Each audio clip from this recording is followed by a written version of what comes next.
Yes. Hello, everyone. Welcome to EDRA 53 conference.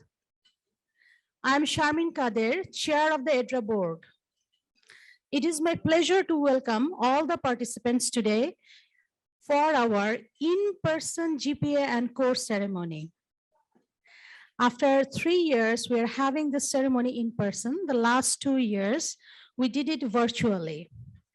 Of course, there was a positive and negative. So when we did virtually, there were so many international people can join on that time. But this is our pleasure, and we're blessed that we are having this event in person. And thank you so much for coming to this ceremony. For many years, IDRA has been launching various award and recognition programs. GPA and CORE are the most popular ones. GPA Great Places Awards seek to recognize work that combines expertise in design, research, and practice and contributes to the creation of dynamic human places that engage our attention and imagination. IDRA GPA has become one of the popular award programs in place research, design, and planning globally. IDRA Certificate for Research Excellence, which is IDRA Core, is a professional certification that recognizes and celebrates rigorous and innovative practice-based environmental design research studies. Core provides a unique opportunity to celebrate research projects and elevating the bar for practice-based research by participating in this certification and also in this community. Both programs are growing. We are receiving more and more applications, which is in fact an indication of the increasing amount of good quality work throughout the world. IDRA has been following a very structured reviewing or jury process and has been constantly monitoring to keep the standards high. It takes a vigorous amount of work by the IDRA Recognition Committee and the volunteers to make this program successful. Now, I'd like to introduce to you the chair of the Recognition Committee, Professor Hu Kai from the University of Kansas. We owe Hui and her team a special nod of appreciation for the many hours of work to make this program successful.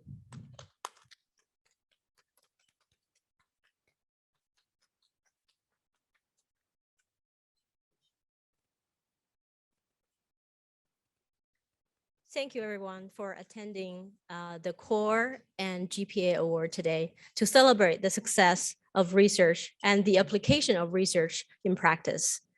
It is my honor to get to work with a wonderful team together with the CORE chair, Amin Mojahedi. He has been serving for the CORE for many years, have led transformation of research in practice.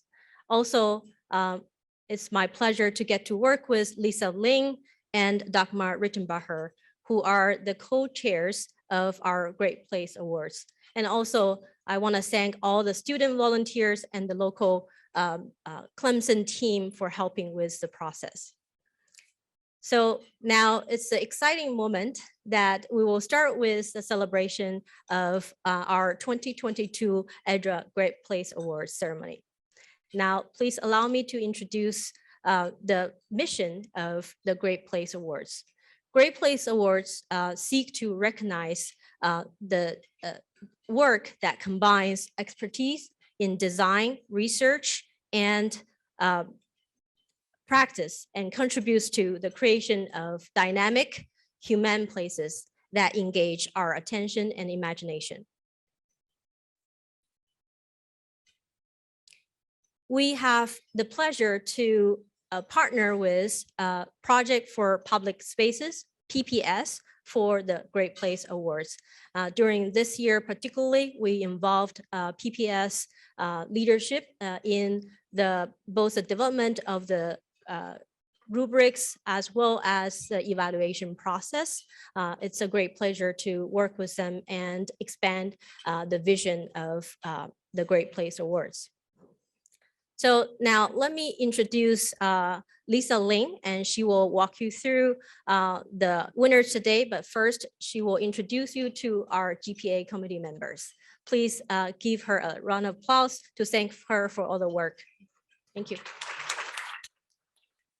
Thank you for the great introduction, Hui. Hello, everyone. My name is Lisa Lim, the co-chair of the Great Places Awards Committee. It was a great pleasure to serve as the co-chair of the committee this year, contributing to the efforts of making great places all around the world. This work was done through numerous people's efforts and collaboration, and I would like to introduce the committee members and thank them for their support. Dagmar Rittenbacher from Gresham Smith is the co-chair of the committee. Claudia Wigger from University of Michigan, Elisa Warden from Gresham Smith are the members of the committee. Malika Bose from the Pennsylvania State University is our great committee advisor. And Yane Oh from Georgia Institute of Technology served as a committee student volunteer this year. And we would like to thank the support that we received from the board as well. Hoi Kai from the University of Kansas and Lisa Lo Russo from Gresham Smith are the recognition committee chairs who worked closely with the GPA committee.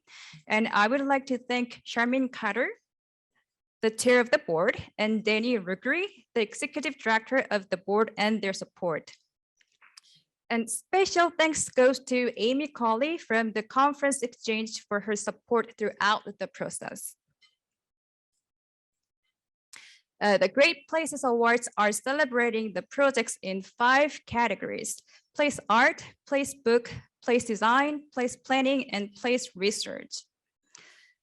This year, the Great Places Awards program had 10 jurors and received 80 submissions for the 5 categories. We were excited to see the projects from all around the world, and we would like to thank all the submitters for their efforts in making great places. Now, I would like to introduce our impressive panel of jurors. As the co-chair of the committee and also personally, I sincerely appreciate their efforts and contribution to the Great Places Awards. We couldn't do this without their effort and support. This year, we had 2 jurors for each category, a total of 10 jurors. Kevin Hamilton from University of Illinois Urbana-Champaign, Todd Palmer from Diversity in Design served as the jurors for the place art. Jeff Hu from University of Washington and Sussman from Human Architecture and Planning Institute served as the jurors for place book. David Hayes from University of Illinois Urbana-Champaign, Alessandra Galetti from Project for Public Spaces served as jurors for place design. Joy Nobloch from University of Michigan, Elena Madison from Project for Public Spaces served as jurors for place planning. And Keith Diaz-Moore from University of Utah, Catherine Anthony from University of Illinois Urbana-Champaign served as jurors for place research. Again, I would like to thank all the jurors for their efforts and contribution.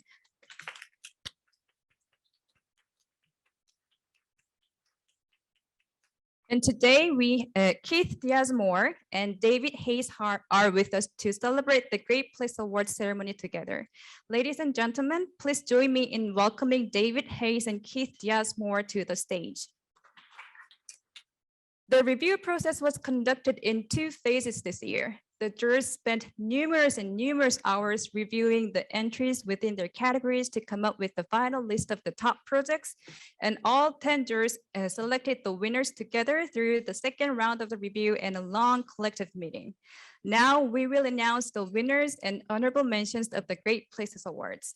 Unfortunately, not all awardees are here with us to participate in the ceremony in person today, and I believe many of them are with us joining the ceremony virtually. The certificates will be mailed to them after the ceremony and celebrate the awards through the social media platforms as well. So the winner of Place Art category is Black Bottom Street View by Emily Cutil from Department of Architecture, Lawrence Technological University. I would like to invite Emily Cutil to the stage.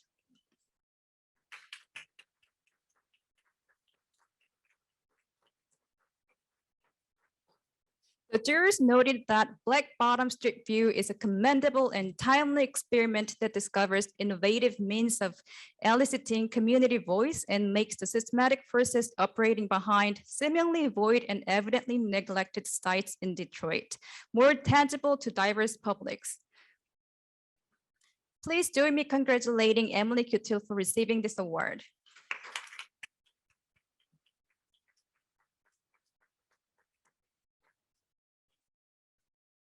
As the next category, the winner of Place book is Cities for Life, How Communities Can Recover from Trauma and Rebuild for Health by Jason Corburn from School of Public Health, University of California, Berkeley.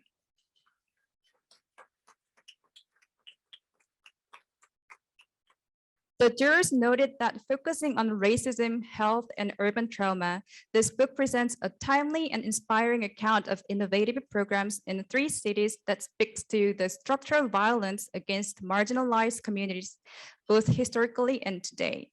This book makes a compelling case for the ecological model of health and engagement of citizens and the healing power of placemaking. Unfortunately, Jason Corburn could not join us today, and we would like to extend our congratulations to Jason.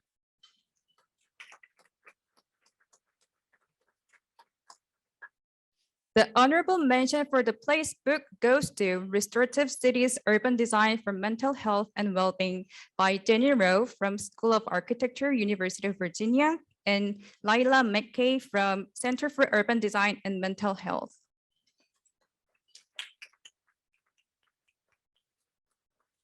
The jurors noted that written by a psychiatrist and public health specialist, this impeccably well-organized book delivers a timely and important guidebook to redesigning our cities for human and ecological health.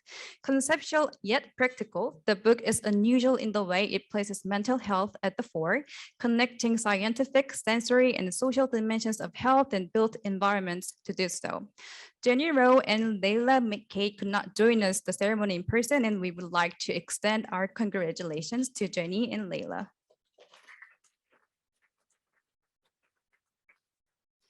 We have 2 honorable mentions for the Place book category, and the next honorable mention goes to the Routledge Handbook of Designing Public Spaces for Young People, Process, Practices, and Policies for Youth Inclusion by Patsy Owens from University of California, Davis, Sarah Little from the University of Oklahoma, Janet Lobach from Cornell University, and Adina Cox from the University of Kentucky.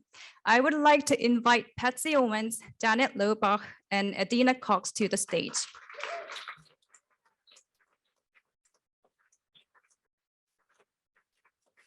Sarah Little could not join the team today, but I believe Sarah will be celebrating the award with the team together. The jurors noted that through an impressive collection of work from leading and emerging scholars, this book assembles a phenomenal body of knowledge on the making of public spaces for and with young people. Through a framework of why, how, and what cases, the book is packed with lessons and investigations that offer tools for engaging young people in the making and activation of public space. Please join me in congratulating Patsy, Sarah, Janet, and Adina for receiving this award.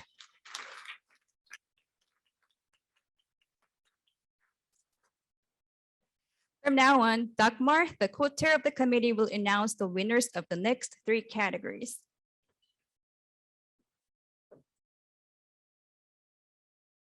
Hello, everybody. Thank you for coming here. And let's start this. So we have the next one is the Blaze Design Award.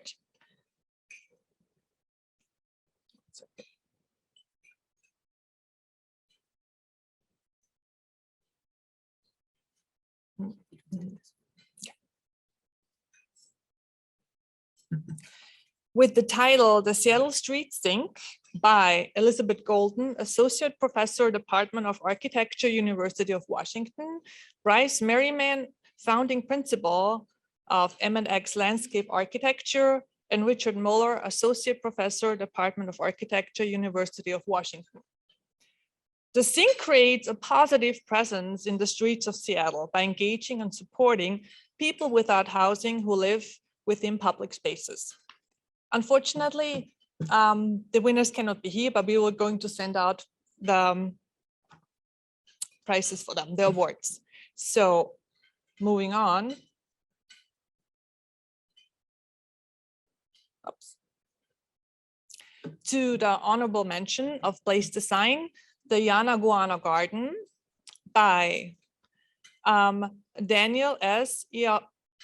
Iacofano, CFO of Moore, Iacofano, Goldsman, MIG Inc.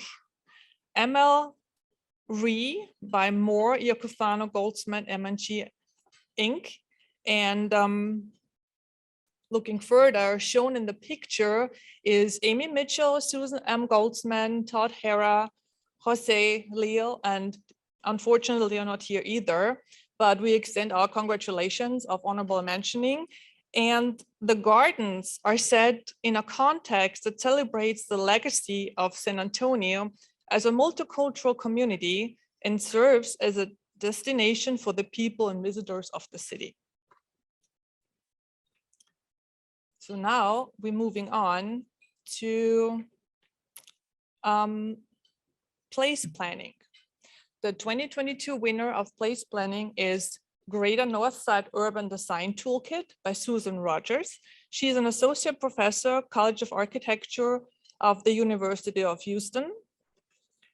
And the toolkit describes working with large communities for meetings and visioning. We are going to extend congratulations to the winner and sending out the prize. The 2022 honorable mention for place planning is Longfellow Middle School, Sharing Space for Equitable Design by Patricia Algara, principal in charge of base landscape architecture, and Jessica Rosul, landscape irrigation designer of base landscape architecture. Showing in the slide is Patricia and her base team. And the project is a sharing space for equitable design in Berkeley, California, by leading workshops that bring African Americans and Latinx residents together.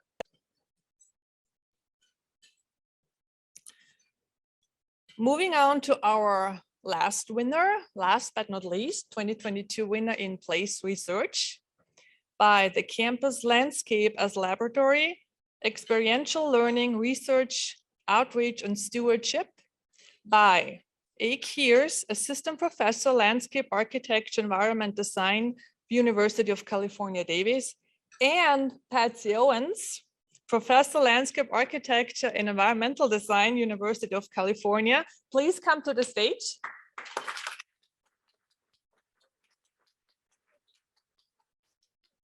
Congratulations to the second award.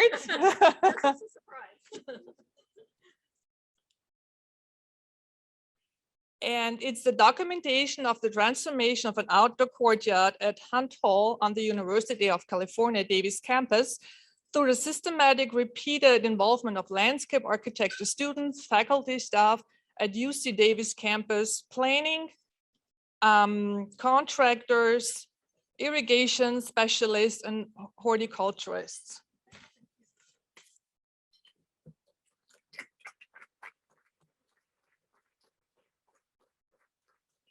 So thank you for all the jurors and participants for this award. What? Oh God, we almost forgot someone. I'm so sorry. We don't want to do this. We have an honorable mentioning. A Workplace for Employee Wellness and Community Connection by Jerry Britton. Director of Research, HDR. She cannot be here today, but we are welcoming to the stage Francesca Jimenez. Did I pronounce it correctly? Perfect. She's the lead of the project and receives the award on behalf of Jerry.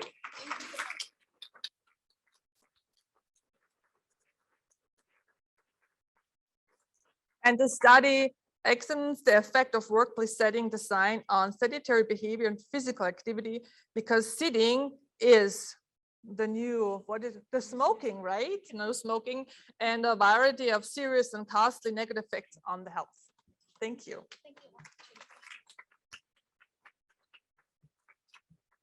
And now I can thank you everyone for joining here, the jurors coming here, and all the participants. And thank you for attending this year for the EDRA GPA Award. And we would like to invite you to join and participate to EDRA 2023 next year.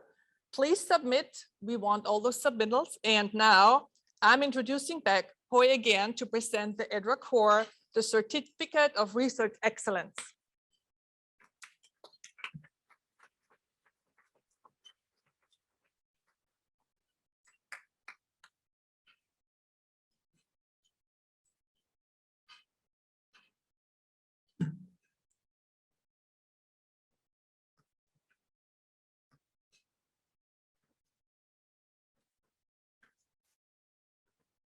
All right, how exciting. A lot of great projects. We are so happy to be here to celebrate all the Great Place Awards as well as the research in practice. So now I'm excited to share this year's 2022 EDRA Certificate of Research Excellence. This has been a difficult selection because we got many excellent submissions, and we are impressed with the high quality of all the research projects that we have received this year. So thank you again for the submissions. For those of you who are not familiar with EDRA Core yet, EDRA Core is to recognize and celebrate exceptional, rigorous, and impactful practice-based research. The applications actually undergo a very rigorous double-blinded review based on the research rigor and the research value, the impact of the research.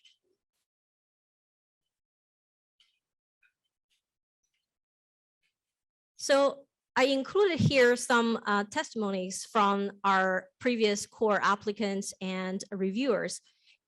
Based on some of the applicants, EDRA Core is a unique program and community that motivates their organization to push the boundaries of practice through innovation and research.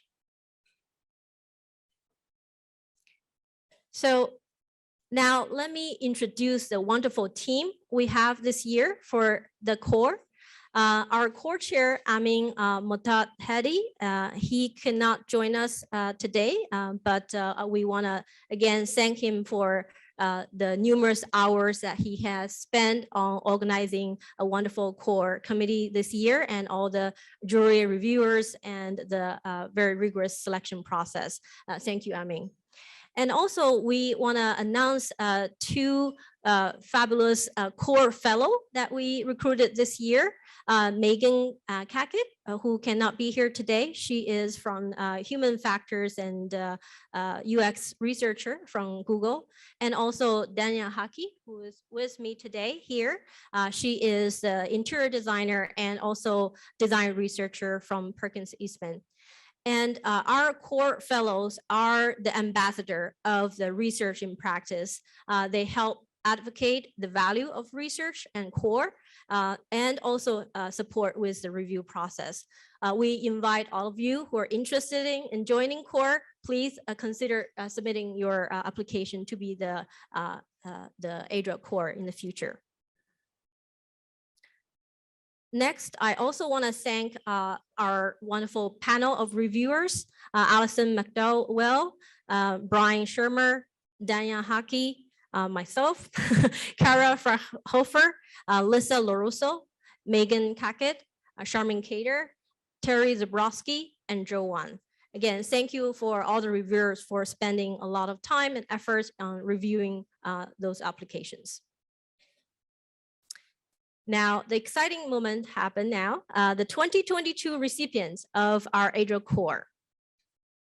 Now, I would like to hand over to Danya to announce our merit certifications. Danya.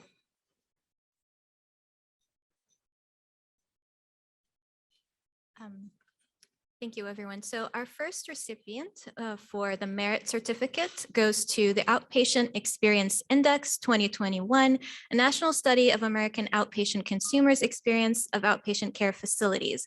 This was submitted by Gensler and Hankins School of Economics, and the team included Nick Watkins, James Kripsino, April Spavik, and Kyle Sellers. I'm sorry for the pronunciation. And I'd like to invite Nick Watkins to accept the certificate for the team.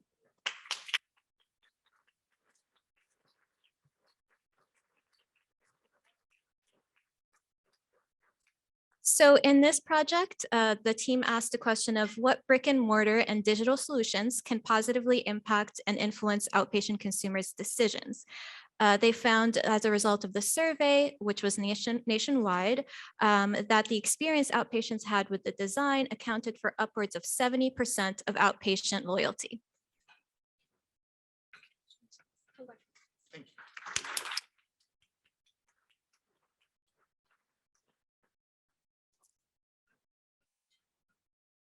The second certificate goes to On the Restorative Break, Understanding the Role of Break Room Design on Nurse Engagement and Satisfaction. This was submitted by Gresham Smith, Steelcase Health, and University of Florida Health North. The team consisted of Lisa LaRusso, Linda Lawson, Carlin Blake, Penny Hutchins, and Robin Medellina. Lisa LaRusso is not present today, so her colleague Duggan will accept the award on her behalf. I'd like to invite you back to the stage.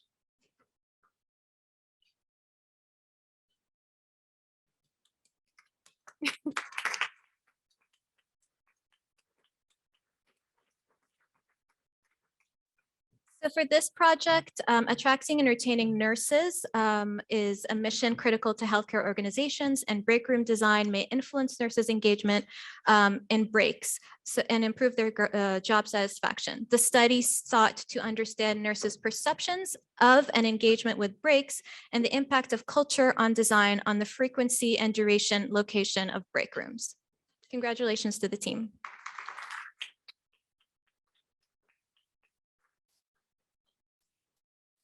And our final merit certificate goes to Realized Enrollment Decisions in Redesigned Active Learning Spaces, submitted by Good Evans and University of Kansas. The study team included Michael Rolfe, Blair Schneider, David Benson, Douglas Ward, and Anthony Vereda.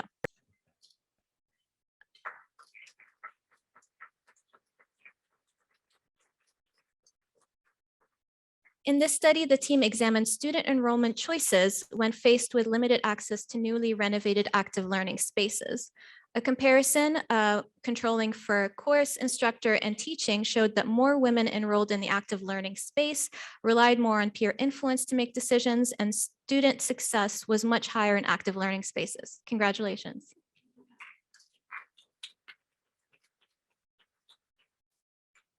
I'd like to invite you back to announce the rest of the course certificates.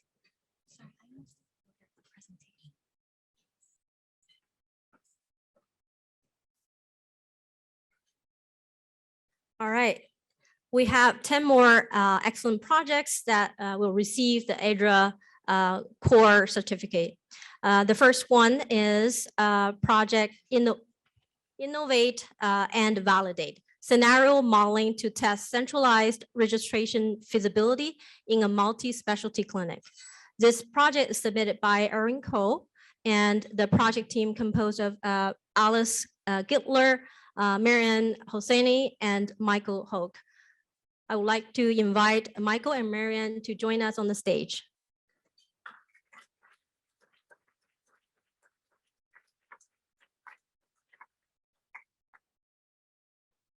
This project is about a new healthcare facility that represents an opportunity to enhance quality through innovation. Uncertainty, however, can often hurt the adoption of new ideas, such as the fully centralized registration model. As integrated members in the design team, their goal was to demonstrate the feasibility of central registration using a hybrid scenario modeling. Congratulations.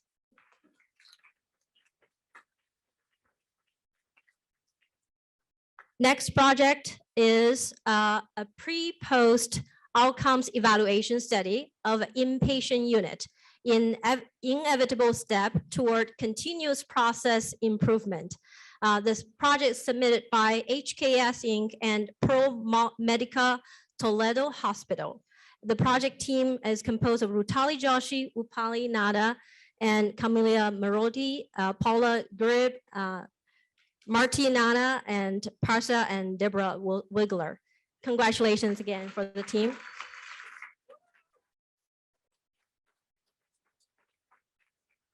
This rigorous multi-method pre-post outcome evaluation study was conducted in an inpatient tower to link design intent and desired outcomes, diagnostic prior to design, and robust evaluation after occupancy, build the foundation for research integrated design that can elevate how we practice in the AEC industry and healthcare facilities. Congratulations again.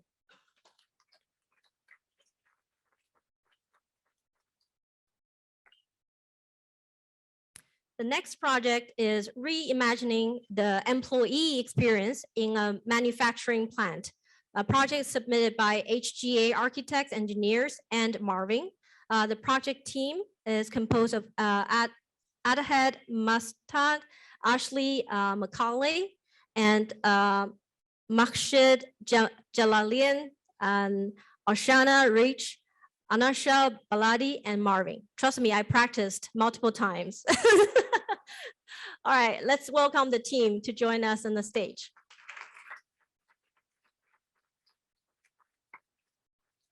The goal of this study is to reimagine the 400,000 square feet manufacturing plant as a place of well-being, which also strengthens a sense of community and pride of employers.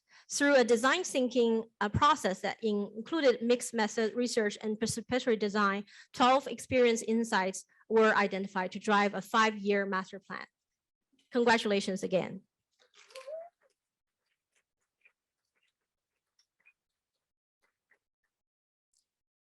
The next study is the Learning Futures Project, Imagining Higher Education in 2025, submitted by Perkins Eastman. The team is Danya Haki, Joshua Jackson, and David Level. So we have Danya Haki on stage. So please join us to celebrate their award on this ADRA core. This study used the COVID-19 crisis as a tool to review underlying opportunities for higher education. A multidisciplinary panel of experts engaged in a virtual focus group interviews to imagine the campus of 2025 and generate questions for college and universities to address immediate and near future. Congratulations again.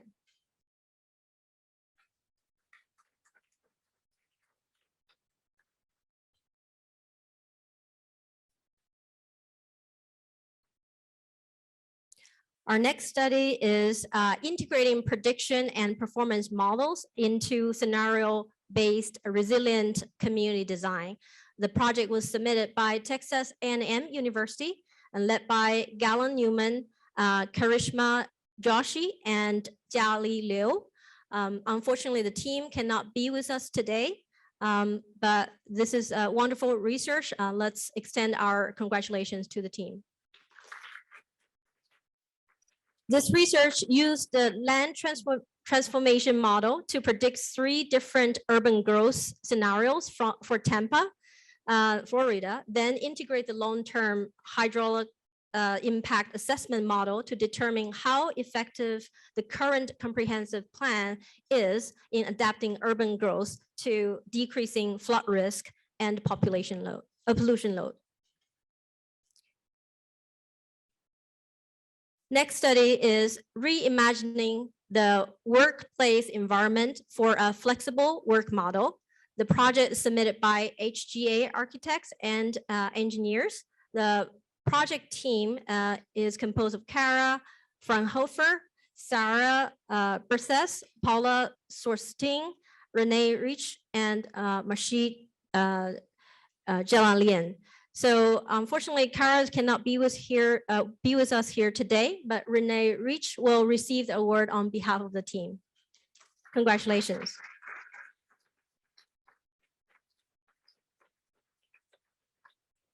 This is a national architecture and engineer firm. They studied the pandemic's impact on workplace strategy and design to understand their own employees' perceptions and experiences and develop design criteria to inform office renovation. This iterative research-based process has a potential to assist other organizations in reimagining their office environment. Congratulations again.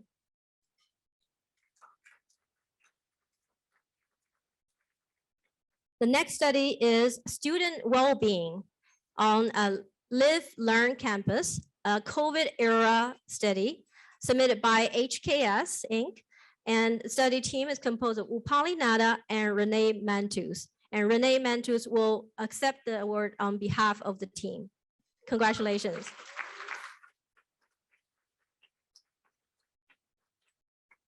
This new 6th college is a living lab that uses architecture to augment positive behaviors and outcomes and integrate that understanding into current academics and future capital planning.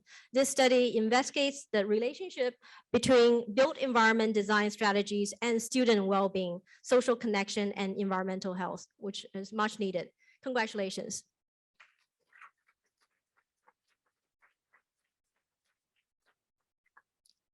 The next study is findings from a multi-semester evaluation of inpatient outpatient settings at Utah Valley Hospital submitted by HDR.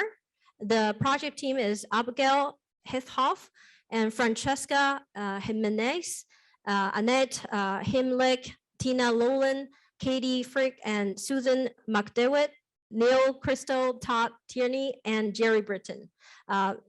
Today, Francesca, Abby, and Katie, and Adam Yelis will receive the certificate on behalf of the team. Congratulations.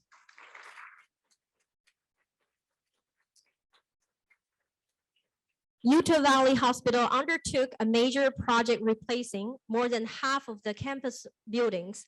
The design team incorporated system values into design, rely on best practice, best evidence to enhance their patient and family-centered model. In summer 2021, a mixed method evaluation was completed to assess the effects of design on staff and patient experience. Congratulations again.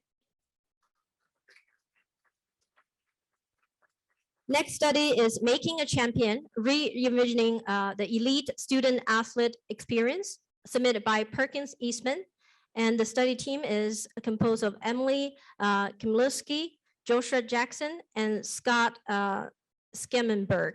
And Danya will receive the certificate on behalf of the team.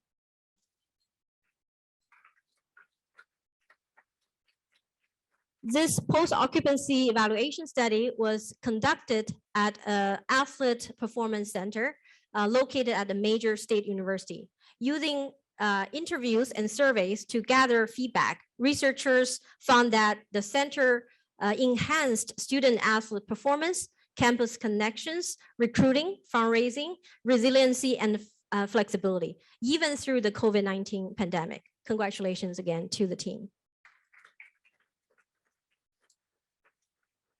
Next study is learning and relearning, researching the impact of the pandemic on people, work, and the future workplace, submitted by Gensler. It's a big team. I won't spend time to read all of the names, but again, congratulations to the team. And today, Nick Watkins will receive the award, the certificate on behalf of the team. Congratulations. The pandemic has fundamentally shifted how, where, and when people work. As COVID-19 continues, work patterns and worker experience expectations continue to evolve. This repeated cross-sectional research study measured the impacts throughout the pandemic. This research has informed and driven significant new thinking focused on the future of the office. Congratulations again to the team. So with that, I conclude all the ADRA Core 2022 recipients. So please join me to congratulate all the winning teams. Thank you all. Thank you again to all the reviewers for your effort of reviewing all the applications, and thank all the research team who have submitted your work.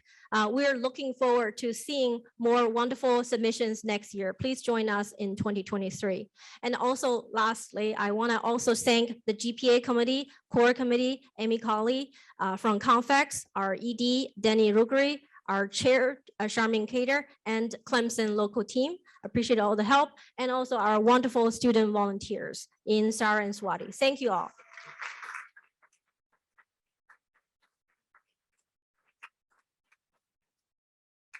Next, I would like to invite Anjali Joseph to be on the stage and introduce our prestige keynote speaker. Hello, good afternoon, everyone. I hope you're having fun. We are enjoying it. Thank you.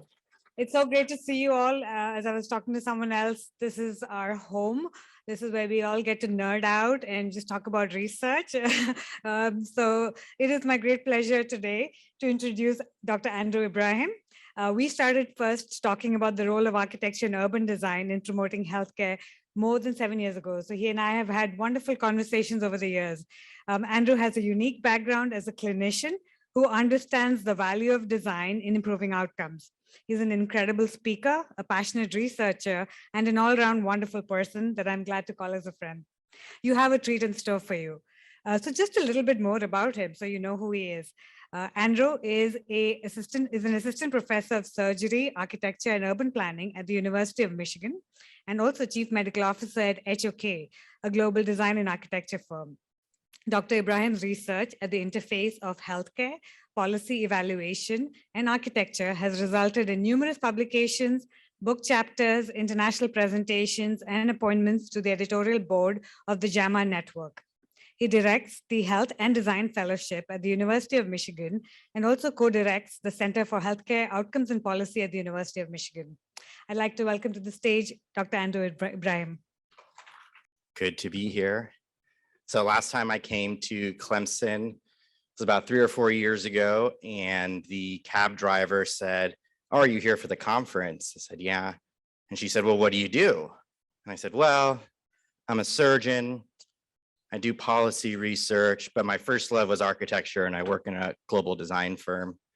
And after a really long sigh, she just said, "Bless your heart." And so today, or yesterday when I arrived, cab driver said, "What are you here for?"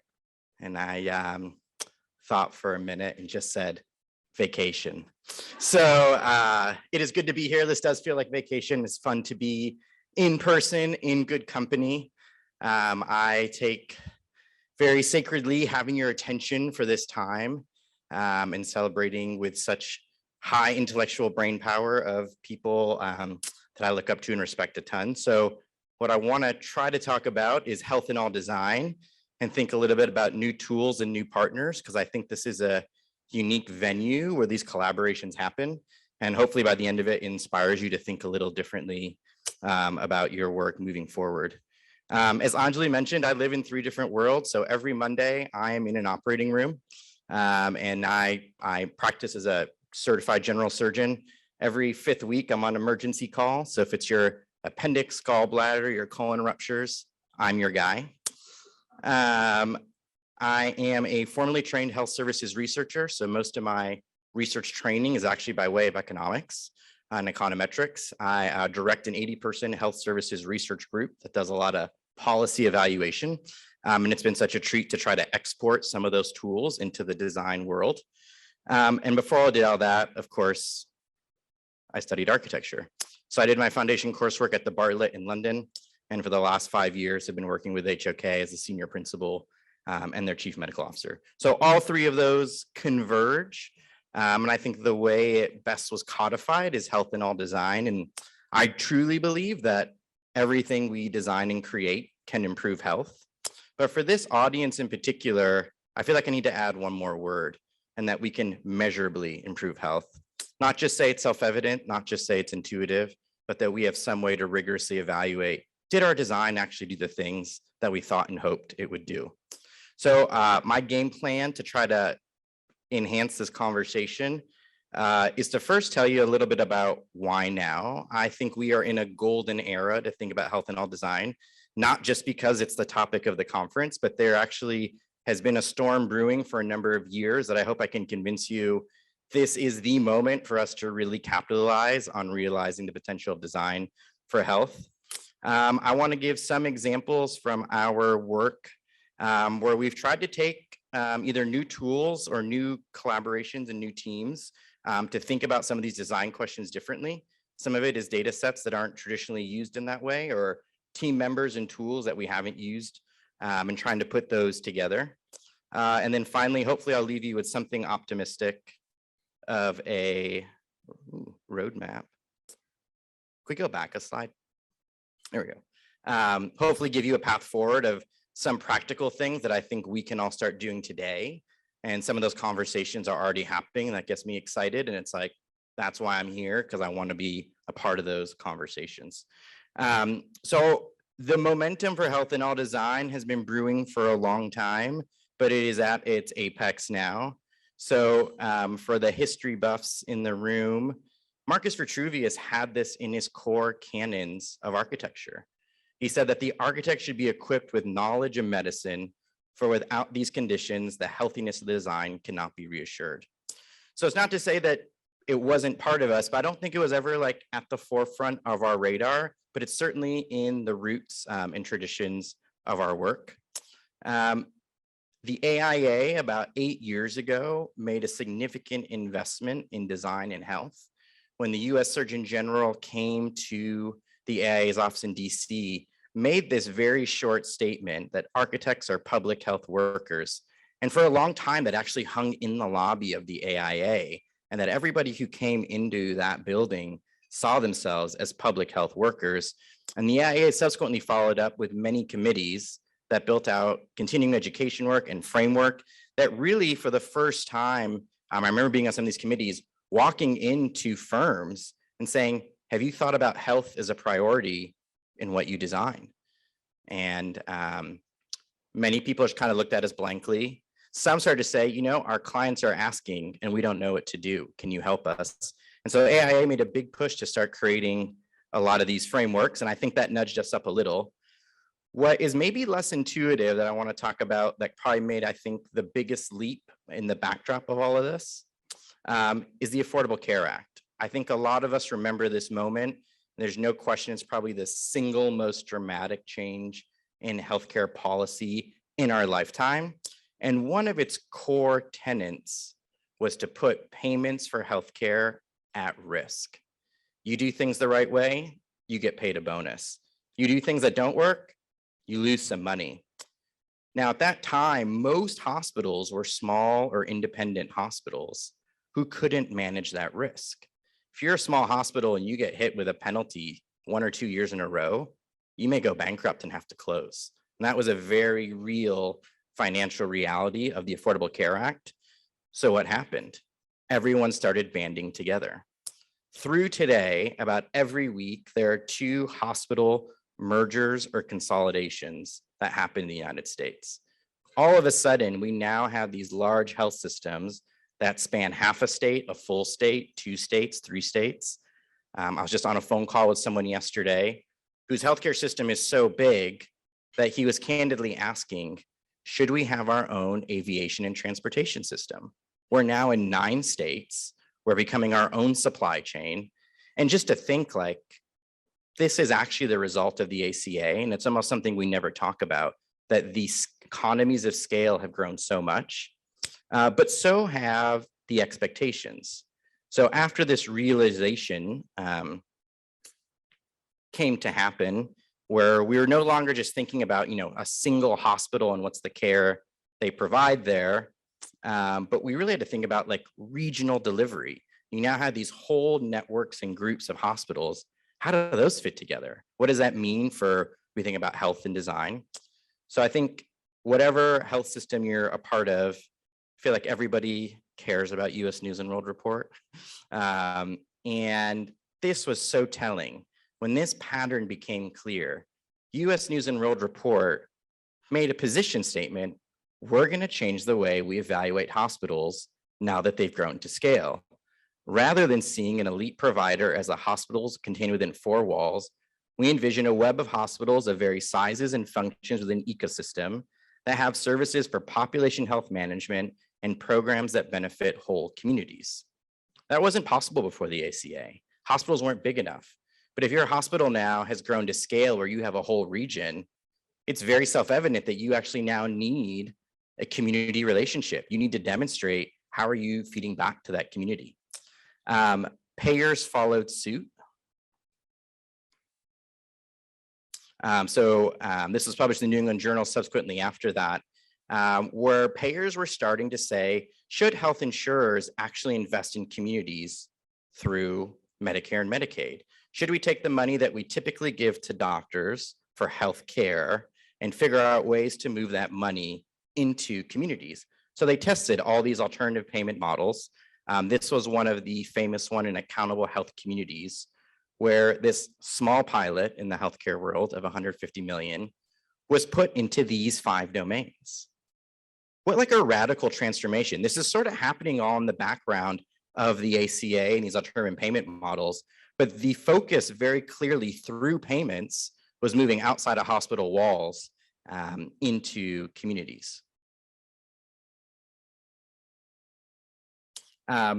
This sort of underscores the point. The Institute of Medicine, in sort of guiding hospitals how to do it, said when you are a clinician, these are the questions we want you to ask your patients about. And they're all screening questions about your home and community and where you live to understand how that impacts your health.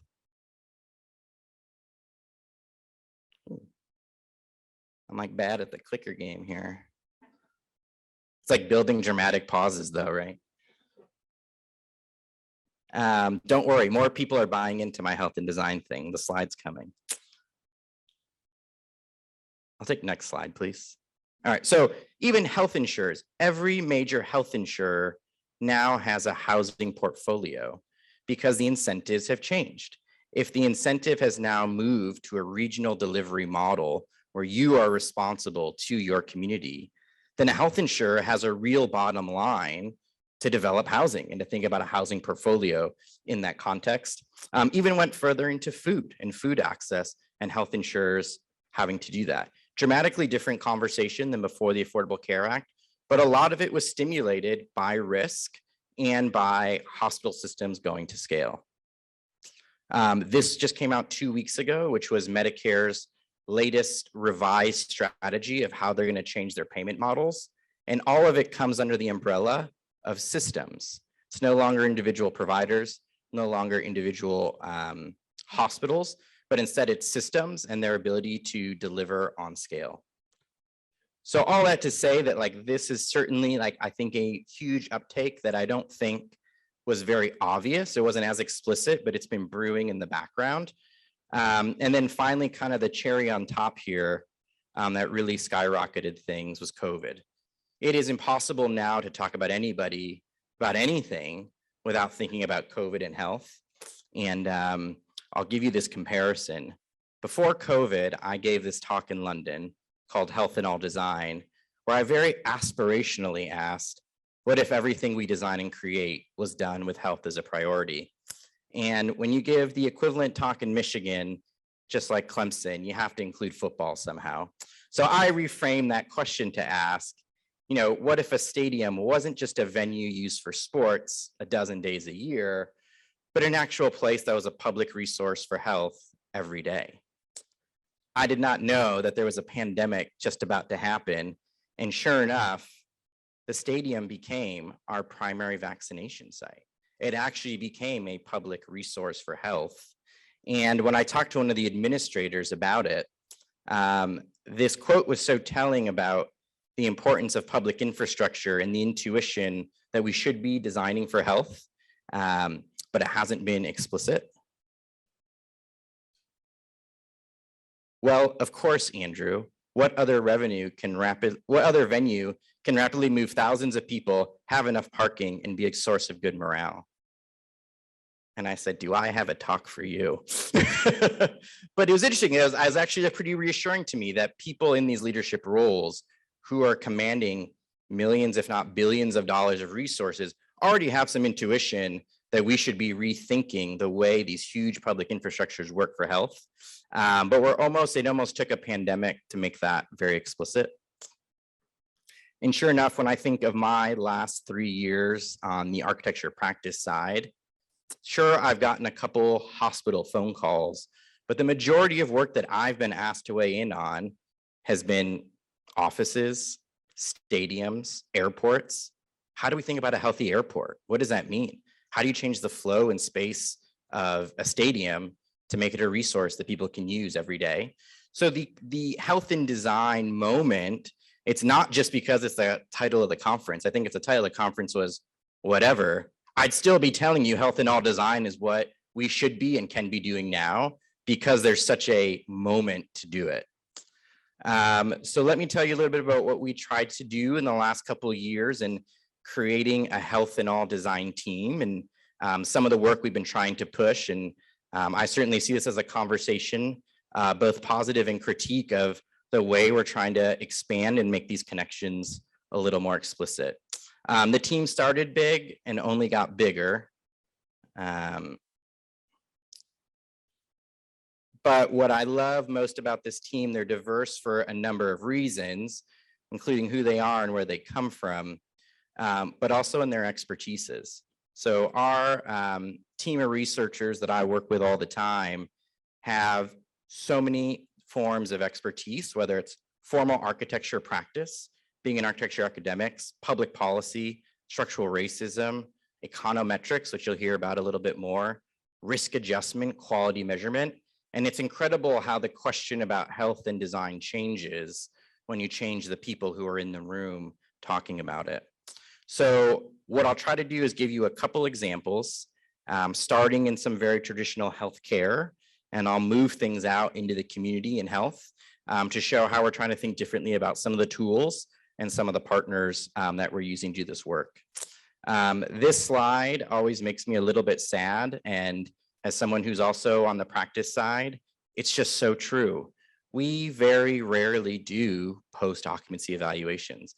I think this estimate that we do it less than 5% of the time is actually generous, and we probably do it even less than that. And to think that in something like healthcare, we're spending $48 billion a year, and less than 5% of the time, we're able to go back to know, did the building do what we thought it was going to do? Did the design work for the people in that space the way we hoped it would? We rarely know. So Upali Nanda runs this great popular class at the University of Michigan called Health by Design. And when she asked me to speak, I said yes, because when Upali tells you to do something, it's a good idea. So I did, and one of her students came up to me after and said, I want to measure the quality of hospital design. And I don't know if he just knew what was on my heart that day or something, but I was like, you're the person I'm looking for. So we put together a team that had a bunch of different backgrounds, in part including architecture, but also econometrics and measurement and systems delivery to think about how could we do that? We started by immersing in the space. We got the floor plans of our hospital, and Mitch and I went for rounds. He got to learn our clinic tradition of rounding in the hospital. And he started to code all the design features. What's a single and double room? Who has a window view? Where is there a direct line of sight? And what is the distance from their station? Things that we talk about all the time. And this sort of serendipitous conversation happened as we started to do this. I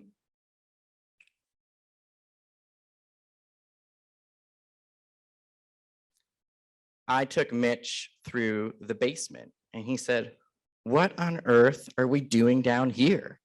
And I said, well, I have patients to see here, so that's why we're down here. And it turns out in the basement of our building, we have a 12-patient ward with no windows that is there in the basement that patients are cared for every day. And just to make Mitch even more confused, we subsequently went to the 12th floor of our newest building that overlooks the Arboretum. And he says, why aren't we spending more time in this place? This is where patients should be. And I said, well, what do you think is different about those places? And so we started to hypothesis generate, like, how would the built environment space start to change a measurable outcome in your health. So we identified an interesting natural experiment. We're a high volume thyroid surgery center at Michigan, and we had about 1,200 patients, and half of them had been sent after surgery to these beautiful private rooms with a view, and another half of them were sent, drum roll, Jim, where they're gonna go, to the basement ward. What an interesting natural experiment to think about, that you have these two these are the epitome of design extremes for a hospital: closed ward, curtains, no windows, top floor penthouse overlooking the Arboretum. So Mitch and I hypothesized that based on what we know in the design literature, that we could identify something that was different. So in our electronic medical record, we have clinical data for about 4 million patients. And we were able to find all the patients who had this operation who went to these two places to say, was something actually different? So what Mitch wanted to look at was pain medication. Very reasonable mechanism and hypothesis that room with a view, positive distraction, you should require less pain medication, specifically narcotic pain medication. So we took all the medications that had been prescribed in the EMR, extracted it for each patient, assigned it by what room they were in the hospital, and standardized it to morphine milliequivalents. And our initial finding was quite confusing. The patients who had a private room with a view actually used more narcotic pain medication. Totally the opposite of where we thought that was going. And so we had to look under the hood. Well, was it a fair comparison? Are the patients who go to the window view rooms the same as those who go to the basement ward?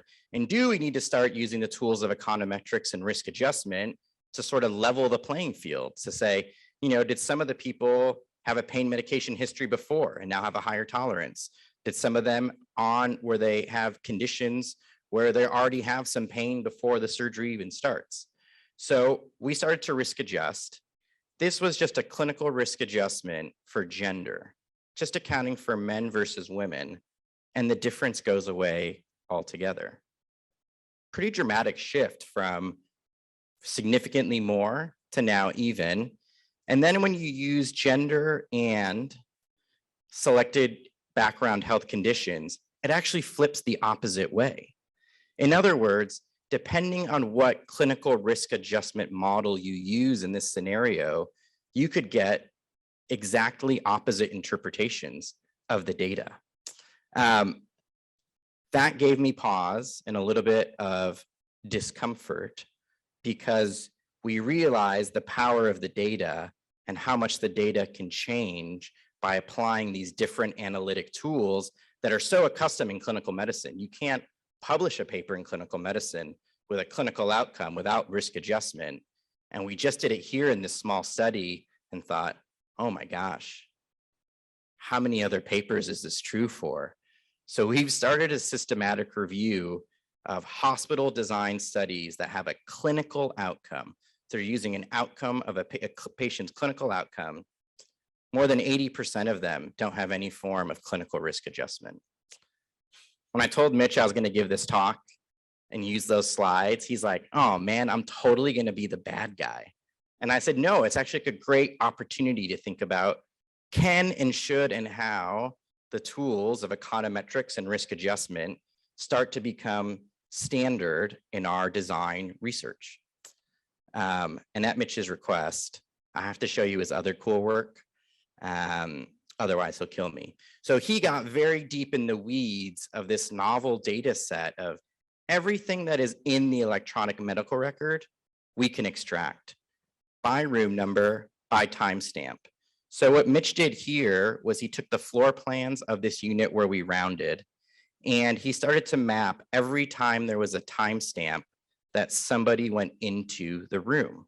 So over the course of a day, let me go back one.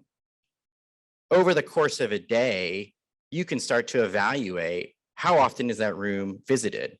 Now, we've certainly done a lot of that work with sensors and different ways of direct observation, But now there's a whole data set of 4 million patients who've come through this hospital with data right under our nose. And I can give you an answer in one set of code to know how often are people going in the room. And then we can risk adjust and say, was it actually just the sicker people? Was it the location of the room? Are there other design characteristics that are actually changing that? So we have this light bulb go on that so much of the foundational work that we've done could actually be scaled and tested very rapidly just by being able to hack into the electronic medical record. So I promised him I'd tell you some good news. So I have some good news on the horizon that I think there's new and novel data sets that we can apply our design questions. I want to shift gears and talk about a different set of data that I think is a little novel that has been underutilized in the design world, and that's insurance claims. I think most people, if you said, hey, I want to understand health in the built environment, I don't think like insurance claims would like jump to the top of most people's lists. But I want to show you a couple examples of things we're trying to do and would love to kind of engage a conversation about how that plays out. It's worth thinking about where do insurance claims come from?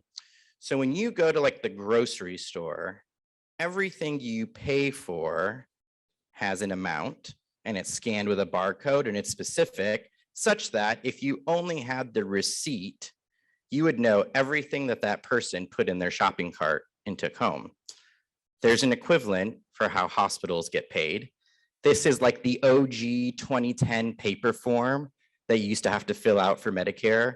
You could order 3,000 at a time.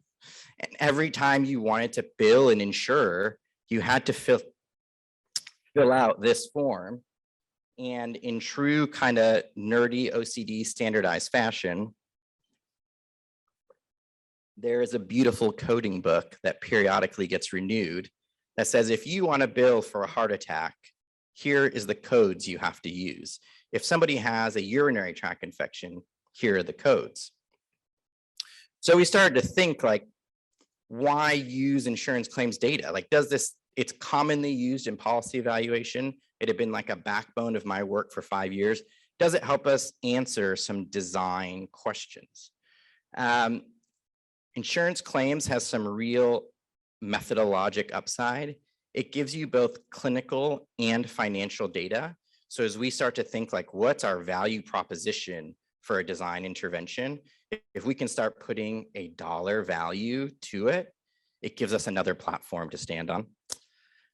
It is linkable to other data sets. So all insurance claims data are a little bit different, but sometimes you get down to individual identifiers, where they live, and can start to link that into the other things we know about that person or about that place. And third, which I think is incredibly important, it gives us huge statistical power. The data sets that we work in insurance claims have 50 or 60 million beneficiaries. So these patterns that maybe we can't detect because our data sets are too small, now all of a sudden can become front and center. So I'll show you a few examples of what we tried to learn, and I think it helps move the conversation in a couple of ways. One is the lines between hospitals, healthcare, and community health are really starting to blur, and that the side of the table we're standing on is actually all moving to the same side, and that there's a shared interest from both sides to connect these dots. So Dr. Kim Rawlings, who many of you know, who's been at IDRA many a times, led a great session this morning and has a session tomorrow on big claims data. Asked a pretty provocative question: what can insurance claims data tell us about health and housing?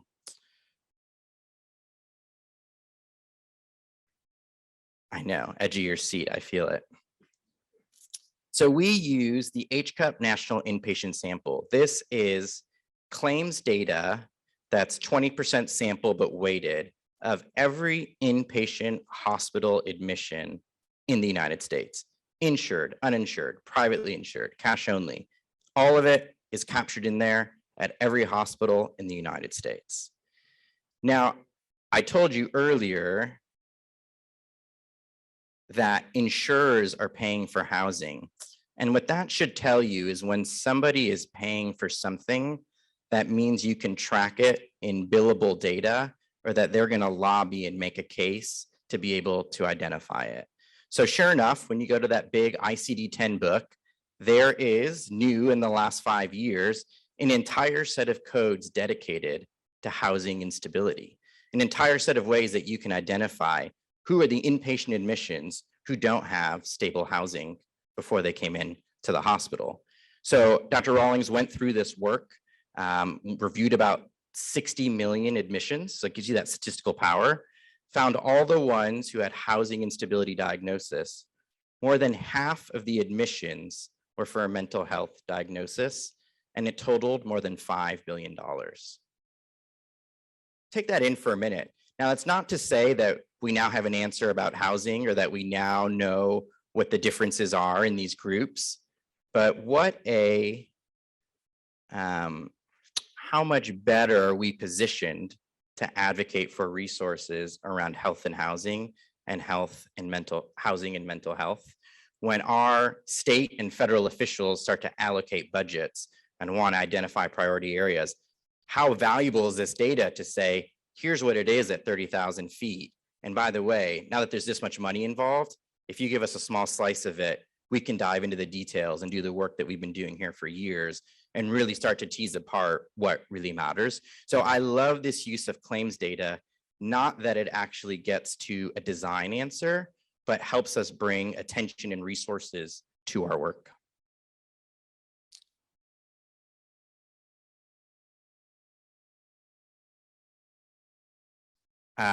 This is another study coming, led by Adrian Diaz, who's one of our fellows who just finished, who was very committed to, I'll take next slide, please, understanding housing policy and structural racism. So in our research group, he actually had us all read The Color of Law. And the book is fantastic. If you haven't read it, it's worth reading. You can also, Richard Rothstein has a great TED Talk that's a 20-minute summary of it. But in short, he traces the history of the Homeowners Loan Corporation, where they explicitly used racial segregation criteria to divide cities up into those that were best, in other words, they were white only, those that were hazardous, that were subsequently redlined, and this became the basis for how loans were allocated for housing. Significant structural disadvantage. And despite several efforts to overdo that in the last 4 decades, the disparities across those communities still exist. So the Federal Reserve has published a number of papers, this is one of them, showing that the gaps in home ownership, even now, 40, 50 years later after this was made illegal, still persist just based on the way those maps were drawn in the 1930s. So the logical question to ask then was, well, what is the impact of historic housing policy on health? Can you actually identify patterns based on where people live and their insurance claims data to understand their patterns of use, and are they different? So Dr. Diaz geospatially merged insurance claims data onto historic maps of redlining to start to stratify how these patients do based on the address where they come from. This graph is pretty sobering. This is your chance of dying after an inpatient hospitalization for one of 6 common surgical conditions. In short, the neighborhood you come from is an incredibly strong predictor of death after surgery and directly aligns with our housing policies from the 1930s. How much better now are we prepared to ask health to be a priority in housing decisions? Not that it hasn't been, but to have data like this on this scale all of a sudden says, why aren't people from EDRA at the table when new housing policies are being made, when new urban planning districts are being created? And why aren't we having some health benchmarks to know whether or not these zoning and planning decisions were the right thing to do or not?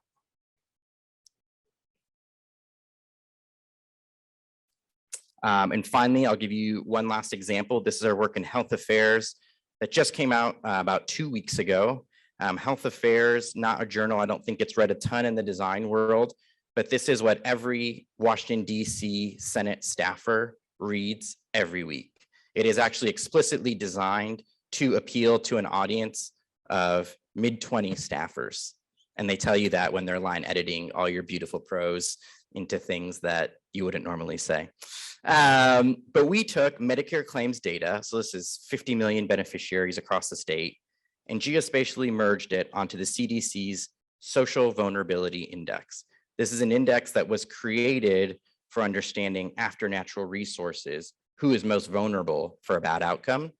And we wanted to do it now for emergency hospitalization conditions.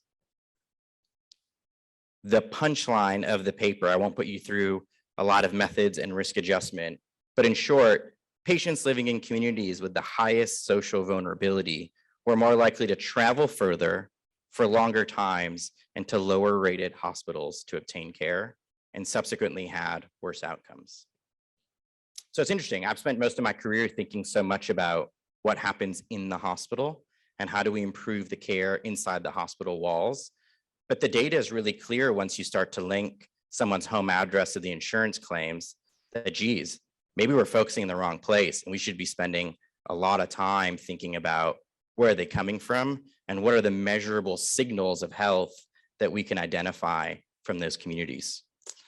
What got the most attention in this paper from the policy world is one of our sub-themed analysis really pulled out that the social vulnerability index sub-theme of transportation was the strongest driver of mortality after a hospitalization. And it starts to think, well, should someone from EDRA and health be at the table when public transportation is being designed? We're thinking about our road systems and public infrastructures for how we move across our geographies. Should a health person be at the table? I would say yes.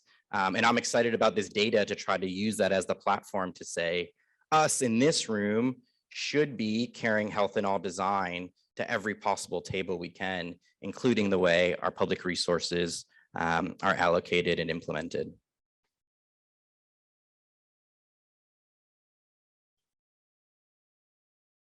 Chew on that for a while.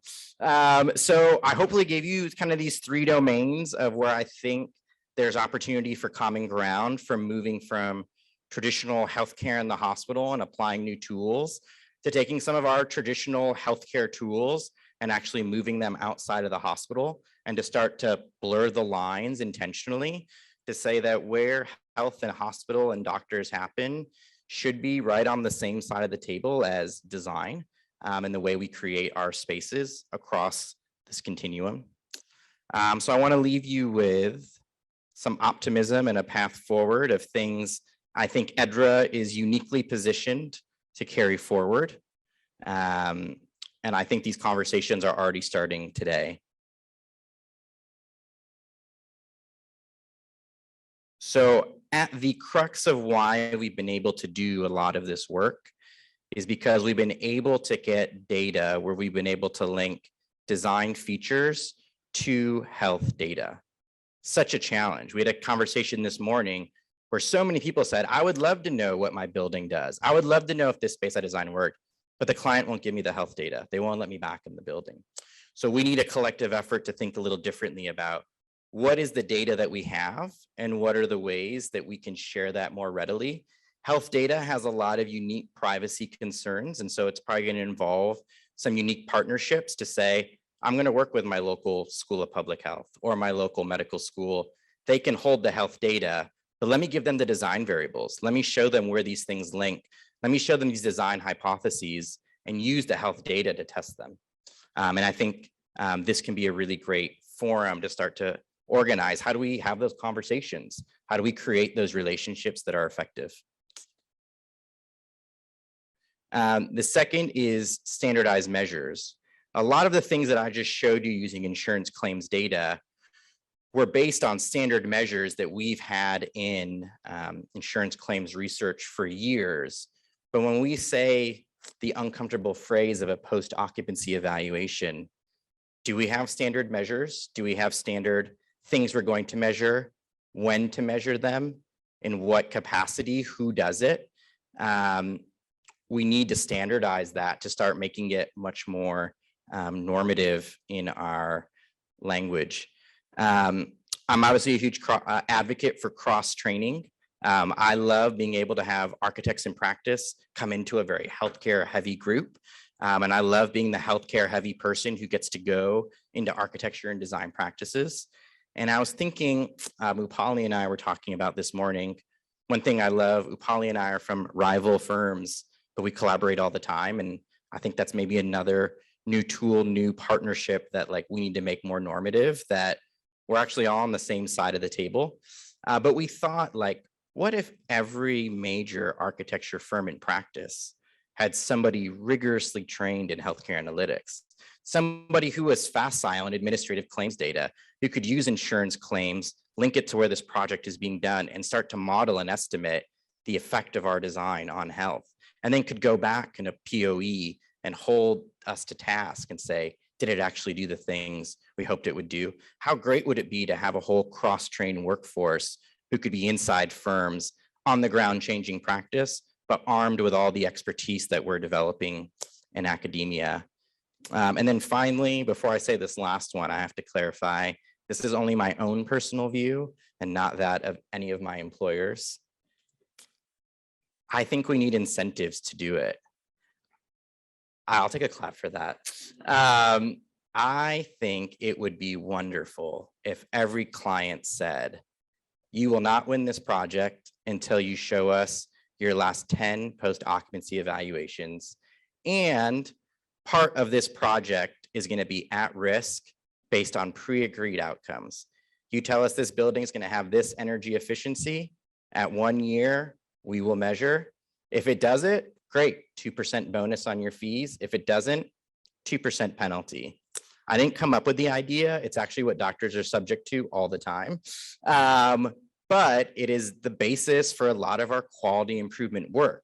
And could you imagine if every client started to say, we want a POE at 1 year after our building, and we say, oh, well, conveniently, we've standardized all our measures actually, and we know exactly how to do it.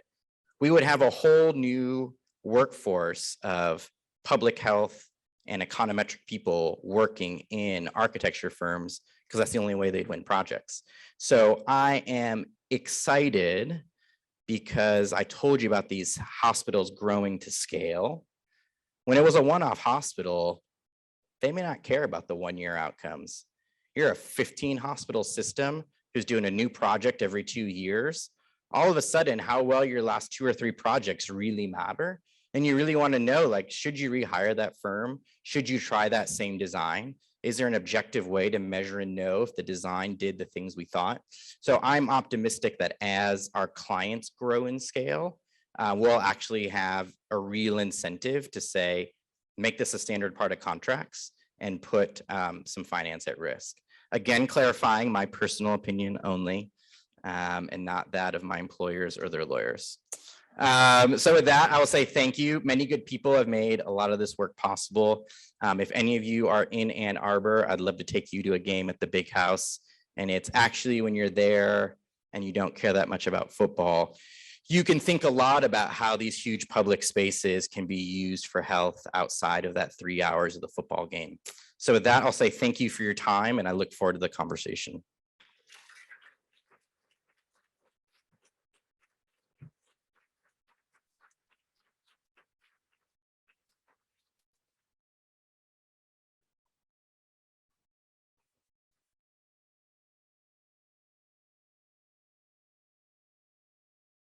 I have more taxi cab jokes too, but.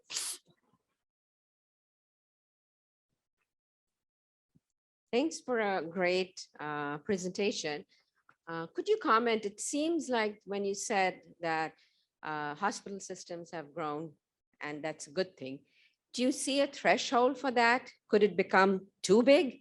We've, got into the issue with the pandemic, with the supply chain and all that. Like, is there something that you could comment on that side? Yeah, it's a great question. So we theoretically should be getting notice of an NIH award this week to study what the optimal hospital system looks like, both in terms of size and scale.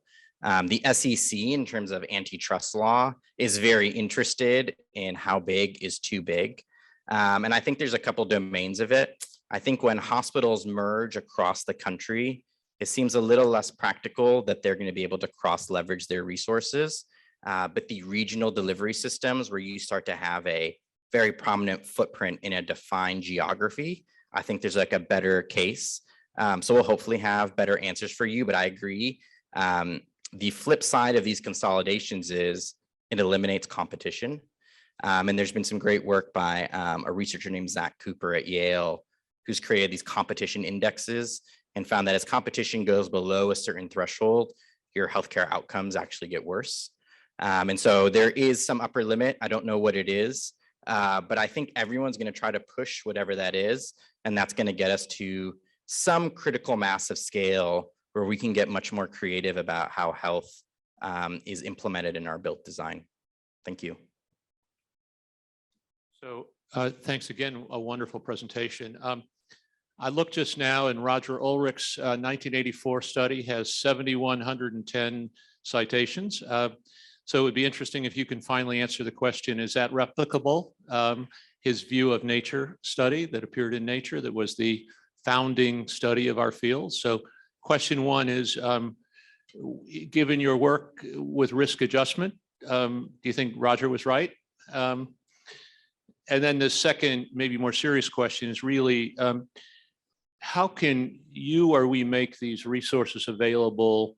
I mean, one thing that about EDRA is tremendous resources, but a very diverse community, big universities, small, dedicated researchers, and so on. So how can we make these tools that you've shown the power of more broadly available so that we can dig deeper into what you're doing? So I love that. I'll answer your first question that I've thought a lot about. I think he was right, but the methods were wrong. I think his conclusion may be quite right, but I don't think we've measured it the right way. And I don't think it's going to change the ultimate punchline, but I think it's going to change the effect size. In other words, I think it matters, but it maybe doesn't matter as much as we've all thought. So I think it's directionally correct. And I think the right methods would probably modify the magnitude of how much the window view matters. I say that as someone whose current office has no windows, and my colleague came in and very sadly took a dry erase marker and started drawing a window and trees on my whiteboard, and it was oddly refreshing, actually. Your second question about collaborating and sharing resources. So at a minimum, starting to have these conversations is a start, and I think it probably happens at a few scales. I think one is probably exchanging more at our meetings. I would love to have EDRA people at Academy Health, which is the primary policy meeting for healthcare decision-making around health resource allocation and policies. And similarly, we probably should have some of the econometricians who do policy evaluation here, maybe doing some of the workshops, et cetera. We had a great education session this morning about doing some of this cross training. And I think we're starting to see many more hybrid programs. And I think starting to say, all right, there's some health expertise, there's some design expertise.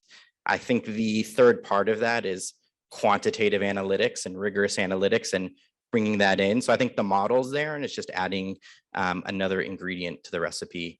But I would love if anybody feels like they need an academic collaborator, if you tell me where you are, I promise I can find one within like a 30-mile radius of you, because there's so many of us who care a lot about these decisions. And we have started in our group to write for the clinical journals to say like design matters. You guys are overlooking all these design variables and you got to start reaching out to your design colleagues to know how it's influencing the way you're measuring health. Hey, Andrew, David. Thanks again. Great presentation and really powerful. I do have a very specific question, though. Please. So how are you admitting patients to rooms without windows? And what is that patient population? Is that an ambulatory surgery center? So it's a 23-hour overnight stay. Okay. All right, so I was really curious about Yeah. that. The next thing is a challenge. It's not since- me, by the way. Okay. Just to clarify. The next thing is a challenge, since you have Please. HKS and HOK on the table. I think you should bring in a half a dozen of the other big firms and get that deal going with. Yeah, all they have to do is move to Ann Arbor, Michigan. in Dean terms- Massey would love in to have terms some of more. standardized. Yeah, and absolutely. standardized protocols and agreements, things like that. Yeah, and I think one thing that's powerful about that I love is the combination of EDRA and some of our academic institutions can become the neutral platform by which the people in practice on the ground can all converge there to say, we'll all show our cards. There's a separate talk that I give that I thought about for this, and maybe when I get invited back, hopefully, about the history of that in surgery. Surgery used to be individual private practice people. Then how the heck did they get to a point where everyone started measuring their outcomes? Everyone started sharing their data. There's a guy named Ernest Codman. If you want to like Google a good story to read tonight, he's the father of quality improvement and outcomes measurement. But there's a lot to learn from what he did right and wrong that I think we can adopt in this movement to try to standardize the culture of just sharing data for the sake of quality improvement.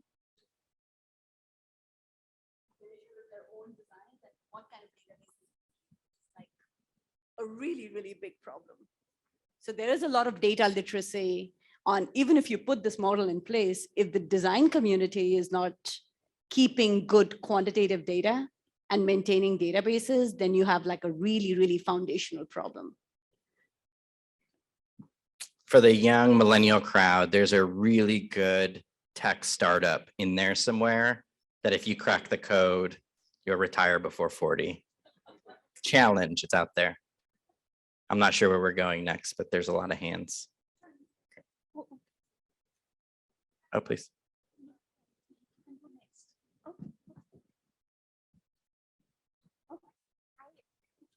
I'll make my rounds. I'm glad you guys didn't fall asleep after lunch. It's always like a risk of that time slot, you know. But it's good. We got some people riled up. This is good.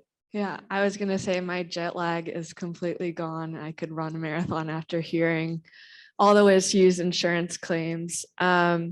So yeah, when I started my career, and I'll try to be quick, I was studying aromatherapy and music and kind of putting that into outpatient hospital rooms.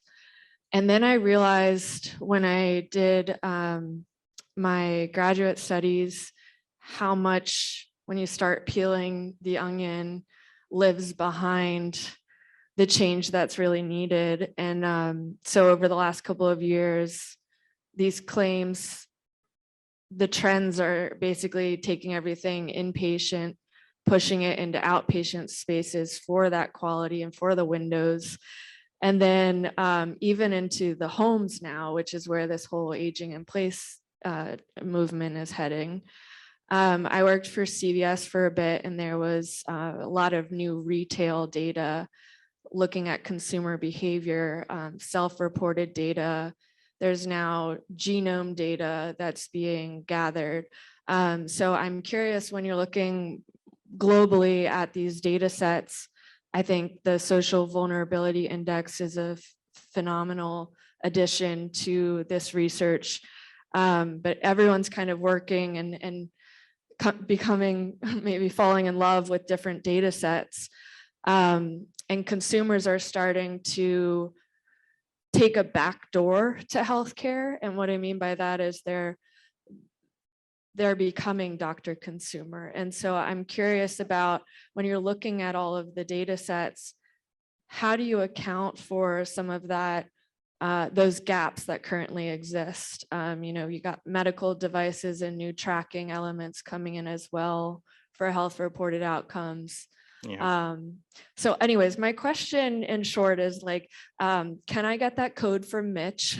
Yeah, totally. And then is there any opportunity for collaboration to start pooling all of this data together and then laying AI on top of it so that we can get to more rigorous risk adjustment algorithms? Yeah, it's I love that question. And I think in short, it's like there's a lot of good data out there. There's a lot of it unmerged and unlinked that's not cross-talking to each other.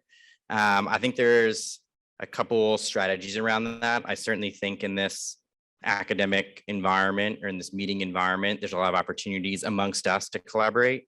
And certainly anybody who wants to talk about administrative claims and some of these design databases, I'm happy to share any of our linking and methodology of how we're doing that. And it's become much more common now. Most of the large academic journals, unless it's a privacy issue, actually require you to share your data set with the publication and share the code you use to evaluate the data. That's new in the last 2 or 3 years. Specifically, if you have federal funding, you're expected to export that. So I think there's actually a huge trove of data and how to link data and how to evaluate it. That's kind of right under our nose that we need to look for. And I say now only half jokingly about like the millennial startup thing. There are many startups in California and Austin, Texas, who take insurance claims data, they link it with worker employer data, and they advise large companies, here's how I think your employees could be healthier. We looked at how many days they missed work. We looked at how often they went to their dental visits, who made their colonoscopy at age 45, and how many times they went to the emergency room. And here's where we see the patterns. So I actually think in the private corporate side, they're such a financial incentive because employers pay the insurance premiums that they're actually almost selfishly aggregating a lot of different data points. And so I think there is a code to crack there as well. I'm thinking about how to use that data in a responsible, thoughtful way.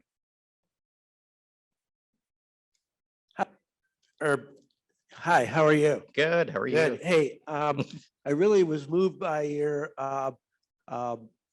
presentation. I'm an architect that 2 years ago moved into program management. And so I discovered that there's a parallel world between what we talk about here in design and planning, and there's a whole parallel world in the developer world. They have their whole series of journals and their conferences and their conversations. And I'm sitting here, I just got done presenting at one of them, actually, a BizNow conference. And I was told not to talk about public health, that nobody would be interested. Of course, that's what they were interested in.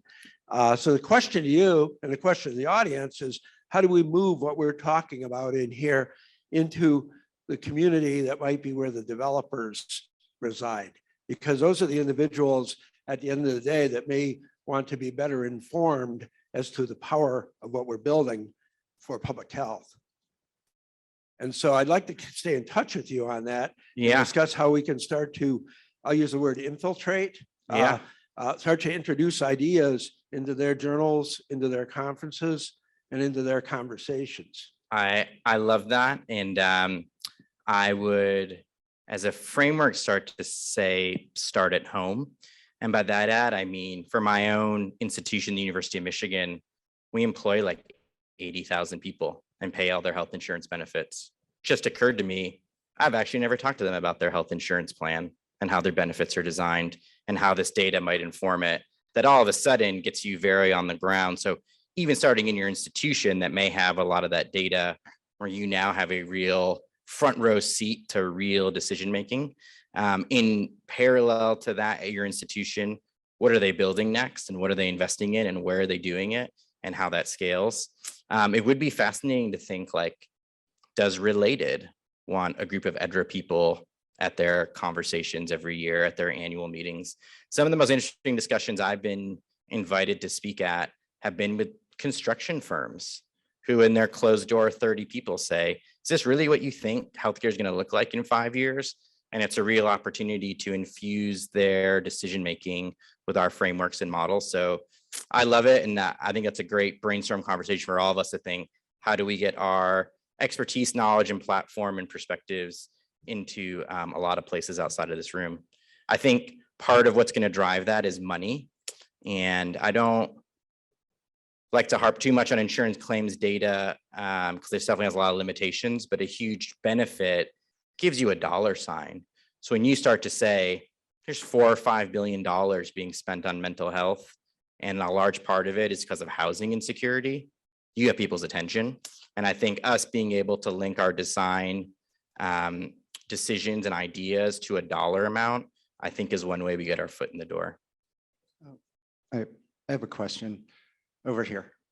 Oh, thank you. So as a researcher in practice, worked at your firm, know Pauline, others, and very much pro this mission. And I sometimes, and I kind of want to throw in a red herring here around the pragmatism of it. We live in a day and age where the design professions are bringing in less money and continues to dwindle, and we're not all kind of balancing academic positions and medical positions with consultancies at firms. So how do we answer our CEOs, our others in this position who do agree very much that they want to do this and do this, but where the client side is not paying, where we go to competition with you on the client side and see you win these opportunities, but then also speak to sharing. Yeah. So throwing in that red herring somewhat, where are we at a point of turning from trying to save an industry to actually helping them command more value and higher fees more broadly all across it? Yeah, I love that. So we'll see how the AIA elections go in a couple of weeks, but if the person who I hope wins, I think there's a real opportunity for the AIA to put money behind that and to make a business case for the AIA for practice to stay competitive. The AIA needs to convene these roundtables and standardize these measures. And I think that would be and I think they would do it, and they have done that for sustainability, and they've aggregated the experts from different firms and made the position statements and the benchmarks. And I think we could do that for health and design as well. Please. Yeah, I love that. So I think one alternative, since Clemson is hosting this so generously, maybe Clemson becomes one of the places, any academic institution, maybe that's the safer convening platform. I think it's worth the conversation. There's a lot of ways to do it. Maybe it's the millennial nonprofit startup that does it with a binding contract to put boundaries around how the data is shared and used, et cetera. There are models from the healthcare side. So one that I'll mention to you is called NSQIP. The American College of Surgeons aggregates surgical quality data from about 2,000 hospitals in the country. They aggregate it, and then they report back to you where you are against benchmarks. And they do not share it outside of the membership. So it is one model that I think we could study and learn from to see, did that work, did that not work? We probably could have the NSQIP person who invented it come to EDRA next year and say, here's how we pulled it off, and kind of take some notes. So I think we'll probably have to do a little homework, but there are some examples. We are over time. I love that. Thank you for engaging and digging deep into this. I don't know what I'm handing off to, but I will say thank you and run away.